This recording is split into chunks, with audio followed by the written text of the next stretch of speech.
apa nih yang kita bisa bikin di sekitaran situ akan kita jadikan kawasan kuliner lah, atau misalnya pariwisata yang menarik perhatian wisatawan. Ya kan menarik tuh Pak, kayak kalau kita lihat-lihat di luar negeri itu kan orang naik perahu. Betul. Bapandiran santai. Assalamualaikum warahmatullahi wabarakatuh. Selamat bertemu kembali kepada saya dengan Aulia Badar dalam acara Papandiran Santai. Sekarang kita sedang bersama seorang yang gagah, ganteng dan masih muda. Dia banyak sekali karirnya yang sudah maju dan potensinya luar biasa. Untuk singkatnya kita langsung aja, kita akan bersama Pak Akbar. Selamat datang Pak Akbar. Selamat siang Pak. Pak Akbar ini adalah Ketua Kadin Banjarmasin. Betul Pak? Betul. Baru terpilih apa gimana? Kita kemarin tanggal 23 Juni mengadakan musyawarah kota. Jadi terpilih saya sebagai ketua. Alhamdulillah. Dan tanggal 23 Juli kemarin kita sudah dilantik oleh Kadin Provinsi Kalimantan Selatan dan dihadiri oleh Bapak Wali Kota Banjarmasin. Ini kenapa Bapak bisa terpilih nih Pak? Ada apa nih? Apakah memang track recordnya bagus atau gimana nih? Cerita Pak. Alhamdulillah bisa dipercaya dengan teman-teman. Kita sebelum di Kadin memang ada beberapa tahapan dalam artian berorganisasi. Saya sendiri sebelum di Kadin aktif di HIPMI, Banjarmasin, terus di PPJI. PPJI kebetulan memang usaha saya di bidang kuliner, jadi saya basicnya catering Pak. Catering. Wah, pasti masakannya enak ini. Amin. Apa Pak yang paling enak dari catering masakannya? Kalau kita memang kebanyakan pesanan yang seperti itu ketupat kandangan. Wih, ketupat kandangan. Betul. Jadi enak tuh. Ibu mertua saya kebetulan beliau jago lah bikin ketupat kandangan. Jadi kalau untuk acara wedding atau ada selamatan kebanyakan yang ketupat itu. Tapi kita juga ada catering untuk karyawan, pabrik. Sekarang yang kita jalani untuk makan karyawan rumah sakit. Oh, rumah sakit ya. Selama pandemi tambah banyak dong berarti ya? Ya, alhamdulillah. kan mereka nggak boleh kemana-mana tuh, jagain banyak pasien dulu tuh kan? Betul. Jadi kebetulan kita untuk suplai rumah sakit itu makan pasien dan karyawan. Jadi ada beberapa pabrik juga yang karyawannya yang kita suplai makan. Kok dari makanan menjadi ketua Kadin? Biasanya kan Kadin itu kan kontraktor tuh. Gimana ceritanya tuh? Jadi ya Kadin ini kita di Kadin Kota Banjarmasin sudah ada 7 kali musyawarah kota. Basic sebelumnya ketuanya kontraktor Pak. Jadi kebanyakan yang kontraktor. Alhamdulillah saya bisa dipercaya walaupun basicnya bukan kontraktor. Jadi kalau prinsip saya sendiri sih, visi misi kita ingin memajukan semua sektor, bukan cuman kontraktor. Jadi karena apalagi di musim seperti ini di pandemi banyak yang kontraktor lagi meredup ya? Semuanya Pak. Oh semuanya? Semua sektor. Jadi nggak cuman kontraktor, pengadaan dan segala macam itu meredup. Nah kita di sini ingin semua usaha naik lagi. Apalagi di kuliner. Saya basicnya kuliner. Merasakan juga dampaknya pandemi ini. Jadi dampaknya seperti apa Pak? Sebesar apa gitu? Kalau di sektor-sektor yang lain mungkin hampir 70% menurunnya. Di kuliner sendiri terjadi penurunan, tapi tidak sampai sebesar itu ya? Sebesar itu. Malah usaha-usaha yang di luar dari kuliner yang terdampak itu lahirnya ke kuliner semua. Contohnya apa Pak? Contoh misalnya tadinya karyawan atau tadinya pengusaha perkapalan misalnya. Apa? Yang ada di Kadin yang contoh itu dia pengadaan. Jadi dia pengadaan ATK, pengadaan alat kantor dan segala macam. Karena pandemi seperti ini, pemerintah juga tidak ada mengadakan untuk pengadaan seperti itu. Akhirnya dia lari ke bidang kuliner. Jadi dia ikut sekarang kan banyak yang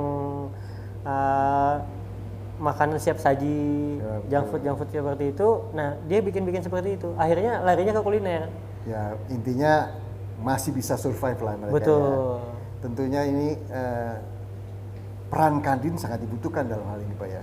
Betul. Apa yang dilakukan Kadin Banjarmasin untuk membantu anggota-anggotanya atau masyarakat di Banjarmasin untuk bisa lebih kuat lagi dalam berbisnis? Iya, memang saat ini PR Kadin juga lumayan besar. Dalam artian kita harus sama-sama bergandengan tangan memajukan usaha kawan-kawan yang ada. Apalagi banyak yang sampai gulung tikar. Dalam artian kita dari Kadin Kota Banjarmasin ingin dari sektor yang sangat terpukul. Dalam artian yang usahanya masih kecil, masih baru tumbuh. Karena adanya pandemi ini akhirnya dia harus tutup. Nah, itu yang kita akan support di awal. Dalam artian kita ingin UMKM yang terdampak seperti itu akan kita bina, produk-produknya pun nanti akan kita coba ekspor. Woi, mau main ekspor? Betul. Kan berat Pak, nggak gampang itu Pak. Iya, jadi kalau di dalam negeri aja berat, apalagi ekspor ya. Iya. Tapi itu suatu tantangan buat kita. Jadi kita ingin Banjarmasin menjadikan contoh untuk daerah-daerah yang lain bahwa walaupun di masa pandemi seperti ini kita sebenarnya masih bisa. Nah, kita nanti akan memfasilitasi UMKM yang ada di Kota Banjarmasin yang mungkin dengan keterbatasan kita juga beberapa UMKM nanti yang bentuknya apa Pak bantuan kepada UMKM terus? Untuk yang ekspor, jadi kita akan ada binaan. Jadi produk yang akan diekspor itu akan kita bina dulu. Kualitasnya akan kita jaga. Nanti dari kita di Kadin kan kebetulan kita ada 15 wakil ketua. 15 banyak juga ya? Jadi dari berbagai macam sektor Pak. Jadi ada dari kontraktor, ada dari bidang hukum, bidang pariwisata, UMKM, ada 15 sektor. Nah, salah satu wakil ketua bidang UMKM kita nanti yang akan kita minta untuk membina UMKM yang produknya akan kita kirim, akan kita ekspor. Jadi kita bina dulu, kualitasnya akan kita pertahankan, baru nanti kita ekspor. Nah, mengekspornya itu nanti dari Kadin Banjarmasin. Jadi kita bekerja sama dengan Kadin Pusat, akan mengekspor barang ke luar negeri. Bapak cerita mau ekspor. Betul. Ekspornya itu kan ada bisa lewat laut, lewat udara.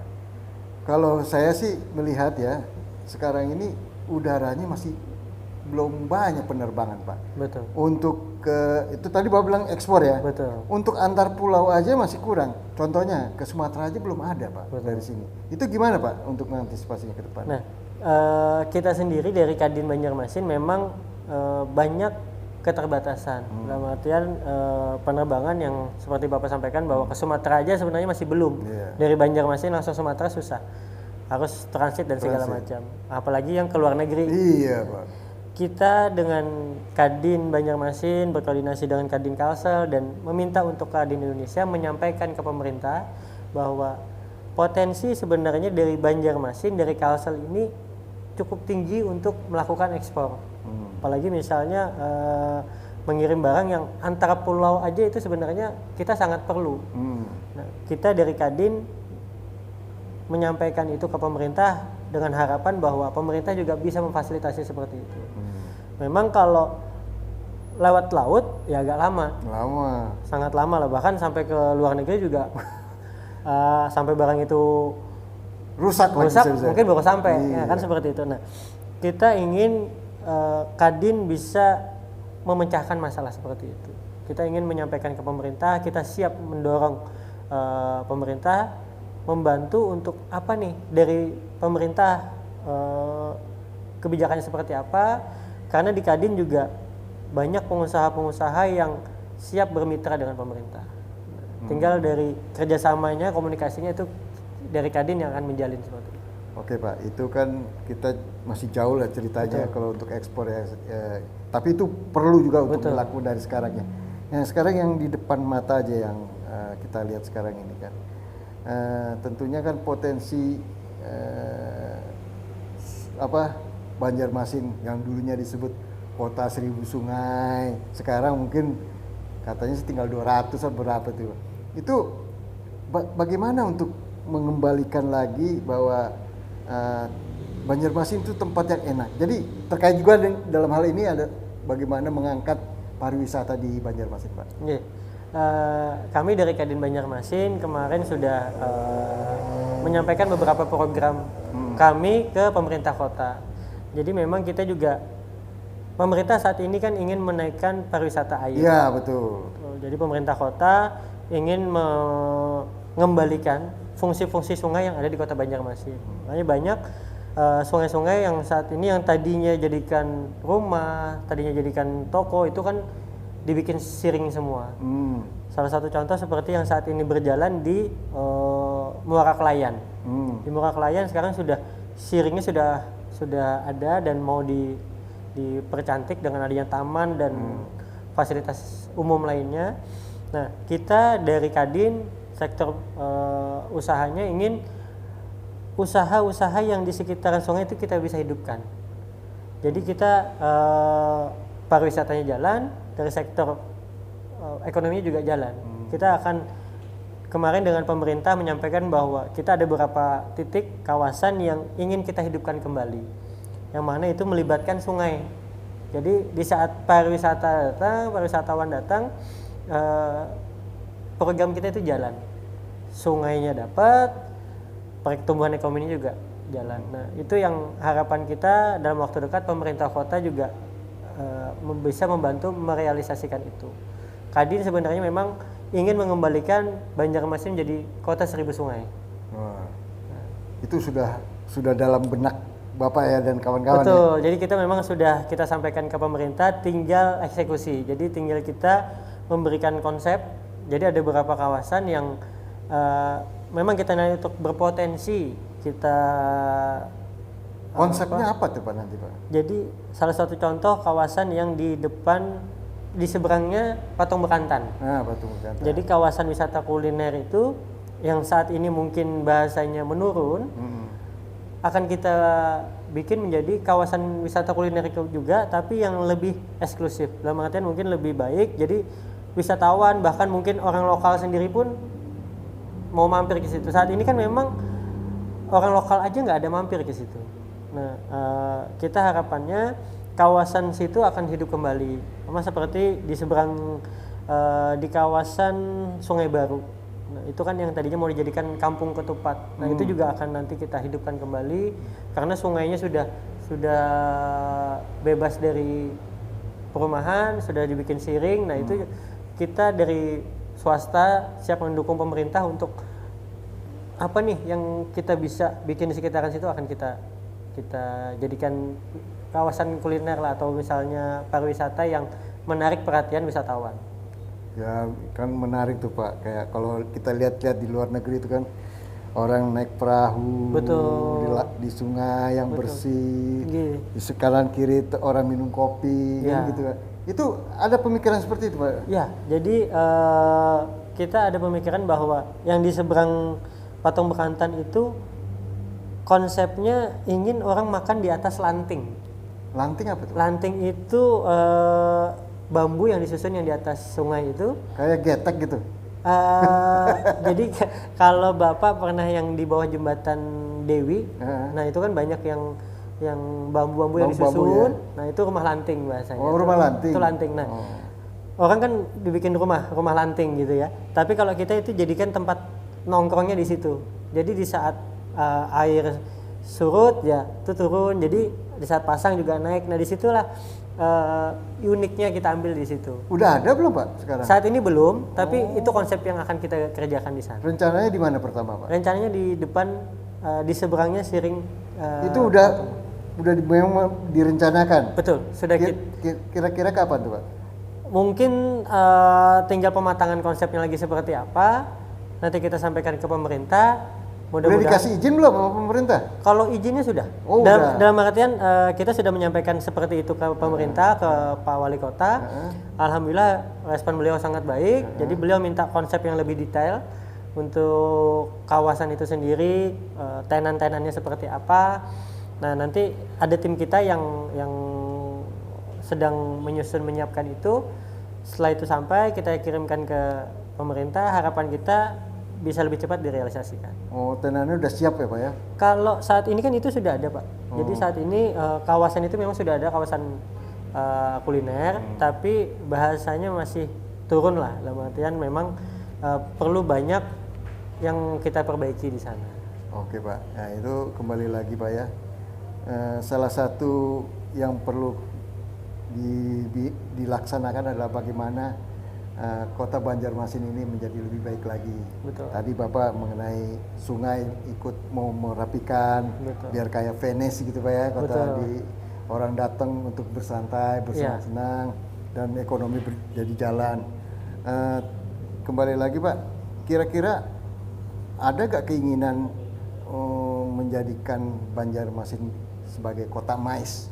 Ya, jadi Banjarmasin pada khususnya Kalimantan Selatan sebenarnya berpotensi untuk menjadikan Banjarmasin ataupun kabupaten kota sekitar Banjarmasin yang kita menjadikan tempat seperti itu. Jadi kalau di Jakarta kan saat ini ya mungkin kita bisa kalau ada acara bisa ke JCC dan segala macam. Harapan kita Banjarmasin punya tempat untuk itu. Rencananya udah ada gak? Oh, kan pengusaha biasanya tuh jeli tuh. Di mana kira-kira yang mau di? Memang kalau untuk kawasan sendiri sih yang saat ini terpantau luas, dalam artian memang masih banyak kosong itu sekitaran bandara. Oh bandara ya. Oh bagus Pak tuh. Betul. Untuk kota mais tuh. Anggi, jadi di situ juga bandara juga dekat. Perhotelan juga ada. Aksesnya pun dari Banjarmasin, dari Banjarbaru dan kabupaten sekitar juga lebih enak. Dari Batola juga dekat, dari Pelehari, dari hulu sungai. Itu mungkin yang saat ini kita anggap masih di strategisnya di situ. Dan juga kawasannya yang masih terpantau lapang ya di situ. Mungkin kalau di Kota Banjarmasin sendiri masih padat ya, karena jadi kekurangan lahan yang ada di Banjarmasin. Ya itu kalau jadi kota mais itu wah tentunya orang-orang banyak yang berkunjung ke sini kan. Betul. Ya sekarang sebenarnya saya melihat di sini juga contohnya ya. Kalau guru sekumpul tuh kan. Ya. Wah itu banyak sampai jutaan ya. Betul. Nah itu kalau ada kegiatan lain dalam kondisi acara itu bisa dikaitkan dengan acara yang lain kan bisa lebih banyak lagi. Iya. Ada nggak keinginan pemikiran ke sana Pak Kadin itu? Jadi memang seperti contoh haul guru sekumpul. Iya, haul guru sekumpul. Itu kan sampai mendunia. Dalam artian yang datang nggak cuma dari Indonesia, ada yang dari Kairo, ada yang dari Mesir, ada yang dari luar negeri lah. Jadi memang tempat-tempat seperti Kota Mais itu sebenarnya kalau kita adakan di sini kita masih bisa saling mengaitkan. Dalam artian kita memajukan pariwisata yang ada di Kota Banjarmasin, ada di Kalimantan Selatan. Tidak cuman kawasan religi yang kita angkat, tapi yang lain-lain juga bisa kita kembangkan. Bahkan juga ada salah satu teman yang sudah mulai mungkin konservasi bekantan, Pak. Oh iya, tuh teman saya tuh Amalia tuh di situ. Betul. Jadi itu kan harusnya bisa lebih diangkat lagi. Nah, jadi karena kalau ke Pulau Kembang kan banyaknya kera ya. Ya, betul. Sedangkan Kalimantan Selatan identiknya dengan bekantan. Yang hidungnya panjang. Bekantan dan teratai katanya. Betul. Yang identiknya harusnya seperti itu. Jadi ada kawan-kawan yang sudah mulai konservasi itu, harusnya kita siap dari pemerintah dan pengusaha pun harusnya bisa mendorong itu untuk bisa lebih meningkatkan lagi, kan seperti itu. Ya mudah-mudahan nih Pak ya. Nah ini sekarang kita cerita ke hal yang lain nih Pak. Saya melihat di sini kaum perempuan Banjarmasin itu hebat Pak. Betul. Itu dari pandangan Bapak, perempuan Banjarmasin untuk dunia usaha seperti apa Pak? Ya, untuk dunia usaha sangat berpotensi. Dalam artian di Kadin sendiri aja, di Kadin Kota Banjarmasin, dari kepengurusan ataupun anggota itu 20% wanita. Jadi sebenarnya banyak ya? Betul. Jadi sebenarnya wanita ini berpotensi untuk menjadi pengusaha-pengusaha juga. Jadi kita di Kadin Banjarmasin sendiri tidak membatasi untuk itu. Malah kita mensupport, mendorong kawan-kawan pengusaha yang perempuan, yang laki-laki untuk ayo kita sama-sama memajukan perekonomian yang ada di Banjarmasin. Nah, itu yang disambut baik oleh teman-teman yang lain. Kalau yang perempuan di sini usahanya apa, Pak? Macam-macam, Pak. Ada yang pengadaan, ada yang kontraktor juga ada. Ada juga? Ada yang kontraktor. Ada kuliner? Yang kuliner. Ada yang dari obat-obatan, jual apotek dan segala macam. Karena di Kadin saat ini berbagai macam sektor kita rangkul. Dari dia punya usaha apotek, dia punya usaha toko baju. Selama itu berbadan hukum, bisa menjadi anggota kita. Nah, sekarang anggota Kadin sendiri berapa sih, Pak? Berapa banyak? Anggota keseluruhan itu sekitar 200 sampai 300-an, 300 perusahaan. Karena yang terdaftar di Kadin itu perusahaannya. Perusahaan ya? Betul. Nggak susah kan jadi anggotanya? Nggak. Jadi kita lebih mempermudah itu. Kita ingin semua pengusaha yang memiliki badan hukum itu bisa terdaftar di Kadin. Karena Kadin satu-satunya organisasi yang ada undang-undang. Kita dibentuk berdasarkan Kepres nomor 1 tahun 87. Kita ingin menghidupkan atau mengaktifkan peraturan itu. Jadi tidak ada yang pembatasan karena ini usahanya menengah atau ini usahanya kecil, tidak. Semuanya selama berbadan hukum bisa menjadi anggota Kadin. Ini Pak, dalam kondisi pandemi seperti sekarang ini, apa sih yang dilakukan oleh Kadin mendukung program-program pemerintah, Pak? Ya, salah satunya kita ada program-program yang dalam waktu dekat ini kita ada program borong dagangan. Jadi kita ingin memborong, bahasanya kita beli dagangan itu dan akan kita bagikan. Jadi kan banyak saat ini pedagang-pedagang kecil yang mungkin nggak laku ataupun laku juga sedikit. Beli kayak gitu, Pak? Iya. Oh, bagus itu, Pak. Jadi kita perharinya nanti ada beli borong dagangan. Jadi kita memborong dagangan, misalnya satu hari itu ada 4 atau 5 pedagang yang kita beli dan kita bagikan dagangan itu. Dalam artian apa yang dibeli itu, Pak? Kita kebanyakan memang di sektor kuliner saat ini. Jadi ada yang contoh kayak kue-kue yang memang skalanya kecil. Dalam artian dia untuk menjual itu kalau nggak laku mungkin nggak bisa makan dan segala macam. Betul. Nah, itu yang kita bantu. Itu cara melihatnya bagaimana? Apa Kadin punya datanya atau ngelihat aja jalan itu gimana? Iya, kita sambil jalan mobile, kita karena alhamdulillah didukung teman-teman Kadin yang saat ini yang semangatnya yang luar biasa. Jadi kita ingin di masa pandemi seperti ini saling membantu. Karena kalau kita istilahnya ingin memikirkan usaha sendiri aja juga susah kalau kita nggak membantu sesama. Nah, kita mobile dan juga kita akan kerjasama dengan organisasi untuk sama-sama sharing di mana nih ada yang harusnya kita bantu. Mungkin salah satu kemarin kita rencana juga akan kerjasama dengan ACT Kalsel.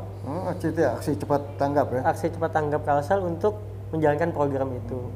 Salah satunya juga program beasiswa untuk anak yang ditinggal meninggal oleh orang tua COVID. Jadi orang tuanya terpapar COVID, meninggal, nah anaknya kita usahakan untuk kita beasiswa, kita biayai untuk sekolahnya. Pak, sekarang kan kondisi PPKM masih tinggi ya. Betul. Levelnya masih tinggi lah. Apa harapan Kadin supaya ekonomi ini bisa bergerak lagi dalam kondisi pandemi ini? Harapan kita sih memang saat ini di saat kita ingin bergerak ataupun melakukan kegiatan-kegiatan yang meningkatkan perekonomian terkendala oleh PPKM itu tadi. Nah, harapan kita mungkin di saat PPKM levelnya turun kita bisa meningkatkan itu, tapi juga tetap kita mengedukasi masyarakat untuk menjaga prokes itu tadi. Jadi walaupun status PPKM bukan level 4, tapi tetap masyarakat untuk menaati prokes. Nah, itu yang kita harap agar di saat kita semua sehat, kita bisa mengangkat perekonomian yang ada di Banjarmasin. Tapi bukan hanya masyarakat, pengusahanya sendiri harus patuh juga, Pak. Betul. Kadang-kadang pengusahanya juga tidak ada cuci tangan, Iya. dia tidak pakai ini juga prokesnya. Itu gimana, Pak? Nah, kita untuk anggota Kadin, perusahaan yang terdaftar di Kadin, kita mengedukasi dengan anggota-anggota untuk menerapkan prokes itu tadi. Mau itu ke karyawan ataupun tamu yang berkunjung ke perusahaan itu. Jadi kita bahkan sampai ke perusahaan kita memberikan surat edaran untuk memvaksin karyawan-karyawan yang terdaftar di perusahaan itu. Jadi kita mendukung penuh program pemerintah untuk menjalankan protokol kesehatan dan vaksinasi. Jadi bukan karena keterpaksaan, tapi itu kewajiban kita. Kewajiban. Jadi perusahaan dan masyarakat juga harusnya menjadikan vaksin suatu kewajiban.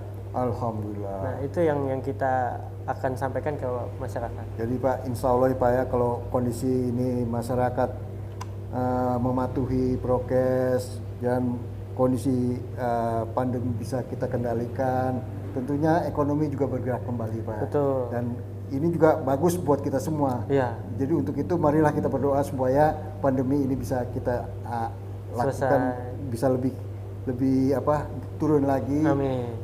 PPKM-nya juga bisa ke arah yang lebih, betul. Bahkan kalau bisa dihilangkan nanti. Betul. Ya, itulah bincang-bincang singkat saya dengan Pak Akbar dari Kadin. Semoga bermanfaat buat masyarakat kita semua. Terima kasih. Assalamualaikum warahmatullahi wabarakatuh. Waalaikumsalam.